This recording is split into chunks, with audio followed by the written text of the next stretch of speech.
Isang mapagpalang araw mga kapatid.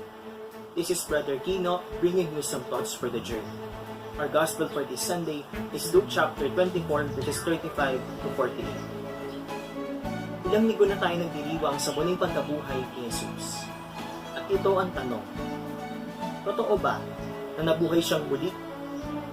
Is the resurrection of Jesus a fact or a myth? Many queries have been raised on this matter. Some would believe, while others not. Part of those who believe in the resurrection of Jesus are us Catholics, because this is our faith, that Jesus died and rose again. And not just only Catholics, but the rest of Christianity as well. We as Christians believe in the resurrection of Jesus, because it is written in our sacred texts.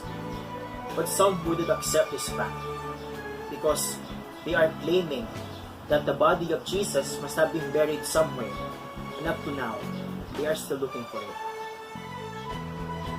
But we beg to differ on this claim, because the resurrection of Jesus was a real event, and it has supporting evidences. May mga bagay na magpapatunay sa muling pagkabuhay ni Jesus. Ano-ano mga bagay na ito? One of the evidences is the empty tomb. We have encountered in the Gospels the discovery of the empty tomb of Jesus. And the body was really missing because the linens were left inside the tomb. If we will conclude that the body of Jesus was stolen, then the linens was not be there at the tomb, because the robbers would get his full wrapped body, and it would be considered foolish to leave the linen cloths there. If we will say that the body of Jesus is stolen, then the linen cloths must not be there. But the Gospels provide a strong evidence. The linens are left there. Something extraordinary happened. That is the resurrection of Jesus. His linens are left there. The linens of death and suffering are left there. Jesus has risen. He is truly alive. Another evidence for the resurrection is the post-resurrection appearances that was written in the Gospels. These stories had a similarity, and that is the surprise apparitions of Jesus.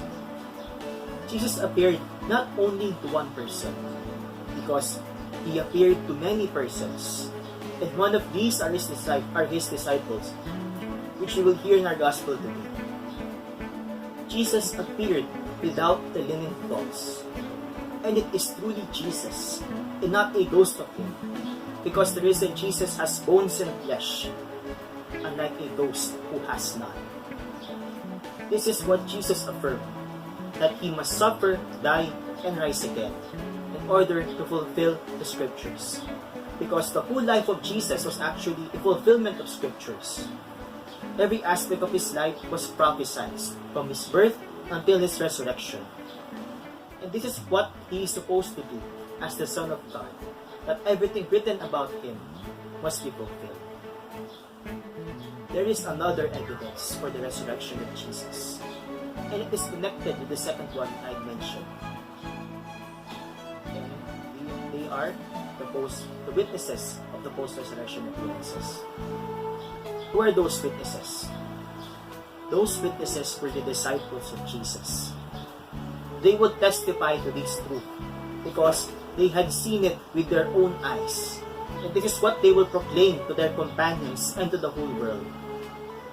But they are not just the only witnesses of the resurrection of Jesus, because all of us are witnesses of these things. Like the disciples, Jesus comes to us and he opens our minds and hearts. He shows us the truth that he is alive, and that he will continue to be with us until the end of time. We are witnesses of these things. We are witnesses of the risen Lord. We must testify to this truth. And try to observe. The story of the risen Lord never gets old. Hindi nalalaos ang kwento ng muling pagkabuhay ng Panginoon. Bakit kaya? Ito ay dahil sa mga saksi na patuloy na nagpapahayag sa katotohanan na si Kristo ay buhay. At ang katotohanan na ito ay napapasa at naikukwento magpahanggang ngayon. Kaya hindi ito nalalaos. Kaya sana patuloy natin ikwento si Kristo muling nabuhay sa ating buhay. Let us be true witnesses of the resurrection. Let us share the hope and joy of the risen Lord.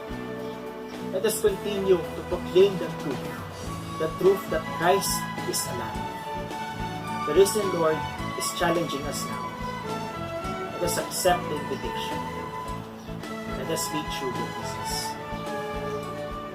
Jesus, nawapatuloy namin may pahayag sa lahat ang katotohanan na ikaw ay buhay at patuloy na kumikilos sa aming buhay. Amen. This is our thoughts for today. May God bless you.